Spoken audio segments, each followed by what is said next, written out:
আমার অফিসারদের মনোবল যদি ভেঙে যায়, তাহলে আপনাদেরকে আবার এই নিজেদেরকে বাঁশের লাঠি নিয়ে বৃদ্ধ লোককেও রাস্তায় নেমে তার বাড়িঘর এর পাহারা দিতে হবে। আমরা আপনাদের সাথে রাস্তায় কোনো ক্লাসে কোনো সংঘাতে জড়িত হওয়ার জন্য নয়, আমরা আপনাদেরকে সেবা দিতে চাই। আপনারা যে কাজটি করতে চাচ্ছিলেন সেটি করলে সমাজে, ঢাকা শহরে, দেশে একটা অরাজকতাপূর্ণ পরিবেশের সৃষ্টি হবে।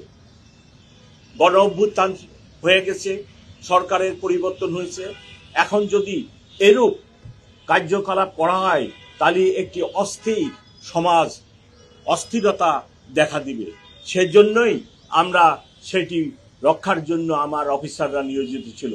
কিন্তু এরূপ ব্যবহার আমাদেরকে বড়ই মর্মাহত করেছে। আমরা এরূপ ব্যবহার কোনো শিক্ষিত বুঝবান মানুষের থেকে আশা করি না। আরেকটি বিষয়, গতকালকে রাত্রিরে আমার একজন অফিসারকে ককটেল মেরে যেভাবে আহত করা হয়েছে, আপনারা প্লিজ এই নিউজ প্রকাশ করেন। আমার নিরপরাধ অফিসার রাস্তা দিয়ে থানার সামনে ছিল, আপনি নিরপরাধ মানুষটিকে এইভাবে ককটেল মেরে আহত করলেন। এতে আমার অফিসারদের মনোভাব নষ্ট হয় এবং পরিণতিতে আমরা সবাই ক্ষতিগ্রস্ত হব।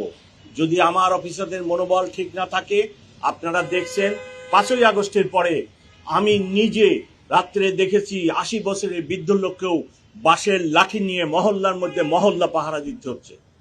আমার অফিসারদের মনোবল যদি ভেঙে যায়, তাহলে আপনাদেরকে আবার এই নিজেদেরকে বাঁশের লাঠি নিয়ে বৃদ্ধ লোককেও রাস্তায় নেমে তার বাড়িঘর এর পাহারা দিতে হবে।